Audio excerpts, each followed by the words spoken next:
you ever driven over a highway bridge and couldn't help but look below? Or stood on a shoreline's rocky ridge just to watch the water flow?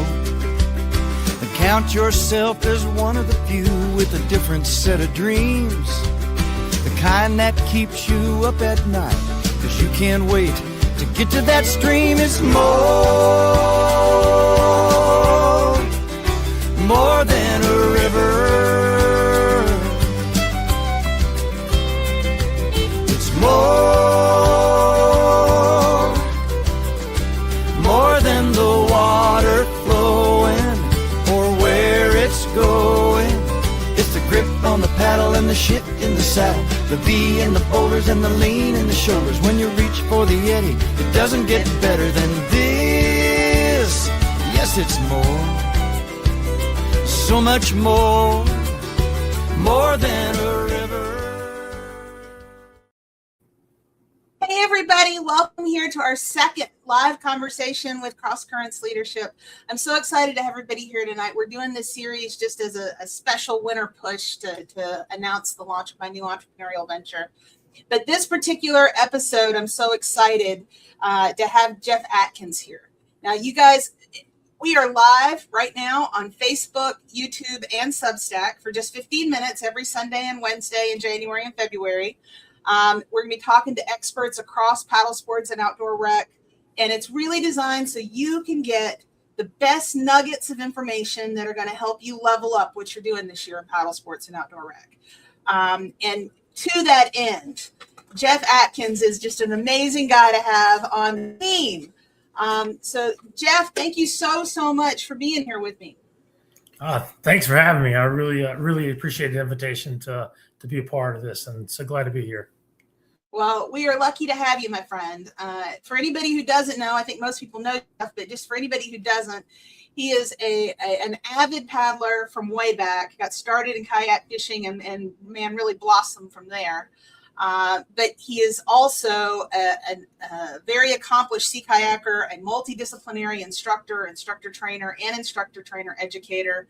Make sure I get all these right. You got kayak, you got SUP, you got canoe, and you have kayak fishing. Am I leaving out any of the big ones? No, that sounds good. He's also a former state park ranger, so he's really got an eye and an ear for that beginner audience where I spend so much time. But he also teaches kayakers at all levels all over the world. So I just feel so lucky to have you here, Jeff. Thank you.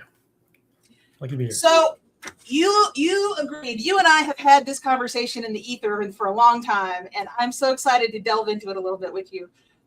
When we get certified as instructors, that weekend, that initial instructor certification experience, man, it's just so intense. And that instructor candidate is just angst-ridden with, am I doing the model stroke? And am I teaching the nuggets of information in just the right way?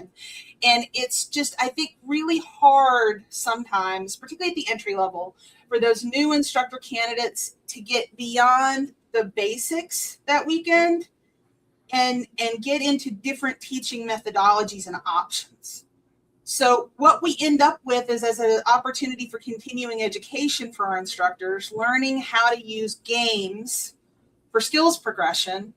And can you please help all my instructor friends? How can they implement this into their classes and make them more fun?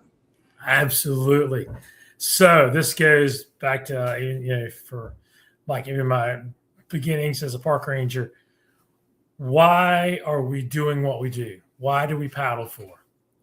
It's recreation, right? I mean, we live in an area, we're out there paddling to have fun. So the same reason that we got into this, to get out there, to have fun, to have an adventure, to bring us to nature, to bring us closer to our friends, and to give us an adventure sport, we're there to have fun. So that's what we have to remember. And so one of the ways we have fun is using games.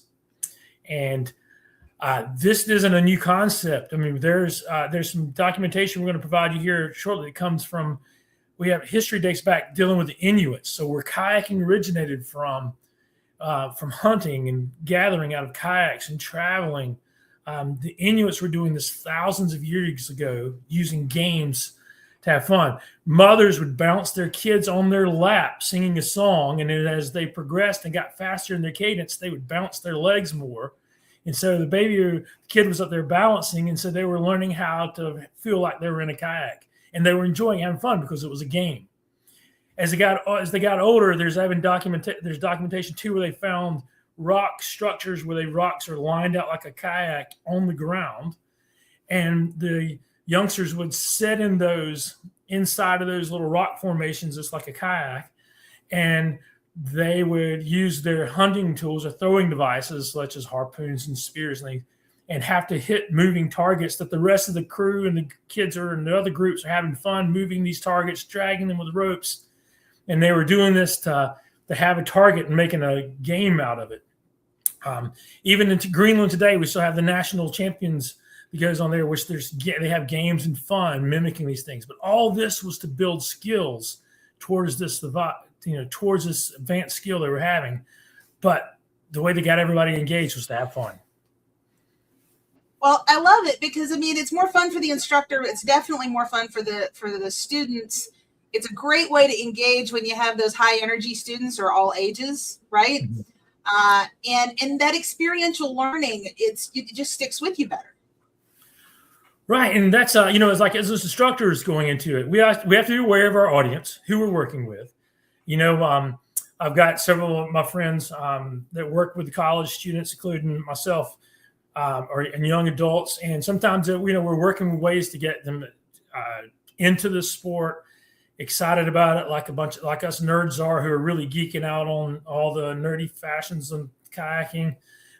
These folks are, they're showing up there. They may have an interest. They're trying to determine whether they like this, like the sport or not. So if we can come up with some good games to have them fun, and then maybe if they're young, athletic, and balanced or not, but have a community that supports them, we can put together some crazy fun games, have them build their skill level, and then that gets them hooked. You may have a different group that are more experienced and maybe don't want to be quite as physically demanding on stuff. So we got to come up with a different skill set and a different game set for them to work on their skills that'll give them maybe that nerdy finesse, blade finesse things they're wanting to work on. So it's a great opportunity for us as an instructor to build our instructor skills as well as build the skills of the students. Well, let's talk about it. Talk about some of the practical ways that you're using games for skill building. All right. Certainly. One of them is having, the purposeful play. So one of the cool things I've learned, from others, just like, as instructors, one of the best things you do is take classes from other instructors. So you can pick up new ideas from them, things that are good, things you don't like, whatever, and blend it and make your own. Things I've picked up along the way is using a progression of games like boat capturing, where you paddle and you run up and you're tagging another boat, or you're capturing it with a paddle and getting a hold of it, to then working on having boats side by side, and then the two people have to circle each other, and you may do that as a race. So you may have a group of like 6 people out there, they're teamed up, and they both circle each other once. And so while they're doing that, they're learning how to maneuver their boat around another. And then we may have them, the next phase of it, we have them hold on and get used to stabilizing a boat strong enough that the person can stand up. So people love it. You get some good photo ops. They're out there. They never dreamed in a million years they would stand up in a kayak. And you get people, and so someone's there holding them up, keeping them steady, so they're feeling confident. They're having fun, walking away with good photo ops. But in the meantime, with the big picture of it, you're facilitating them learning how to do a T-rescue. So you're learning the boat capture, to go in and get the boat when it's upside down. You're learning how to work around the boat, because when you capture it, you still got to get to the bow so you can bring it up and dump it. You're learning how to stabilize it, so folks can, by holding on where they can stand up, you're learning how to stabilize it so they can get into the boat. So they're having fun learning these skills, so when they get out into the bigger water, the bigger waves, they already know what to do, and they've learned that while having fun and not had to overthink the process, as it being in real time, trying to explain everything. Yeah, that makes so much sense. Now, I know you've got some resources that you've gathered. Are there some specific toys and games and things that you like to recommend to people? Yeah, so this is a cool one. Let me show you one of the easiest toys you can create out there. And now, 2 tennis balls, and a suck. I like to use the really, neon ones that make some colors you can see in the water. Pink, yellow, there. But you put one ball in, put another ball in, push them down. Then all you got to do is tie a quick knot. And then, bam, you have really cool throwable device you can use with your kayak paddle. So you can capture it while you're underway, and you can get it, and you can throw it. You can create a relay race. You can create targets to people to try to hit. All these things. It's so many different levels that you can use this for. I mean, if you're trying to teach side slips or trying to teach bow rudders, if you're in the kind of intermediate stage, nothing like going through the water and having to capture this thing while you're moving. If you're just simply teaching someone how to be comfortable in a boat, and when they're beginning skills, they're having to do a draw stroke over, get to this thing. So they're working on their base skills, working on their boat balance, their connectivity with their boat. They're given something to focus on, so they're not thinking about how unstable they are. It's a way to, it's a simple, easy way that you're pulling it all together there. My friend, one of my buddies, Tom, he takes these things out in the surf zone and throws it in the surf. And so people, when they're learning advanced techniques, they're surfing in and capturing one of these. So it's a great, again, you can use it on multiple levels just for 2 tennis balls and a sock. That's awesome. That's amazing. So I know you it also teaches communication skills. Yeah. Say more about that.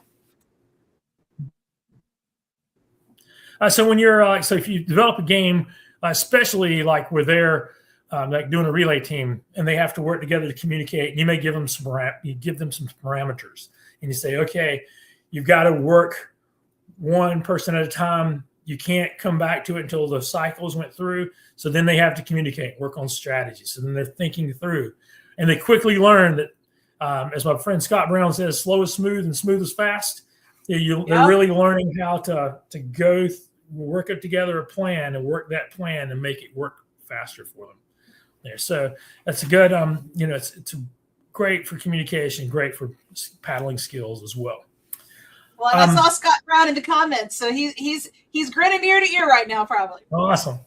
As an instructor trainer, I find, and actually I make this a practice now as a part of my personal beliefs that I do when I teach sessions such as ICWs, is I develop in mandatory game building time. So the instructor candidates, as they're learning to teach the skills and learn how to teach like we teach the ideas model, introduce, demonstrate, explain, activity, summary. So when they get the A, I'm making sure they have times that they have to work together, usually as a team, and come up with games, come up with activities that are fun, and then they challenge each other with them. So it gives them a chance to discover, to think and have fun and make the whole process fun. So it takes the burden off me as the leader. Right. So they don't have people don't need to listen to me talk the whole time. So if they can build it and develop it, it's even, the learning expands way beyond than I can give. So. Well, I know that you gathered some resources. You already referenced that paper about the history, and you had pointed me toward a couple of books people can purchase with kayak games. We also got, I know Pam Dillon is watching.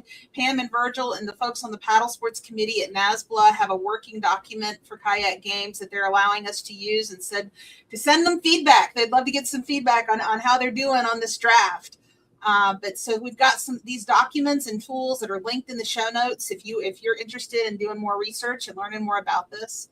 And also, I don't want to speak out of turn, Jeff, but I have a feeling you and I could talk about this forever. If people were really fascinated and interested in this, they ought to tell us in the comments and we'd throw a webinar for them. Yeah, absolutely. Would love to. I mean, if you can't tell, I kind of enjoy this. So, I get excited and realize how fast I'm talking and how much I'm getting excited about it. So, yeah, I'll talk about this all day long. Excellent. Well, guys, that is most of our 15 minutes right there. So I want to thank you, Jeff, for making time for us on your Wednesday evening. Everybody, our next live conversation will be Sunday night at 7 p.m. Eastern. We've got John MacDonald from Play Harder Adventures. He's in Utah. And he is going to be helping us. This is going to be a program that will be of particular interest to all the folks helping trip leaders and guides. He's going to be talking about that new ACA Trip Leader Guide program and kind of just giving you some high-level insight as to what's coming down the pike so that you can access those resources. Also, I just want to throw a special thanks out there, as always, to Jerry Vandiver, my songwriter friend in Nashville, who allows us to use his song More Than a River as part of our countdown. I've also linked his music in the show notes, so if you're interested, go ahead and check him out too. He's awesome. He's got a million songs, and they're all great. Thanks, you guys. Thanks, everybody, for coming. We'll see you Sunday. Thank you, Jeff. I appreciate having you.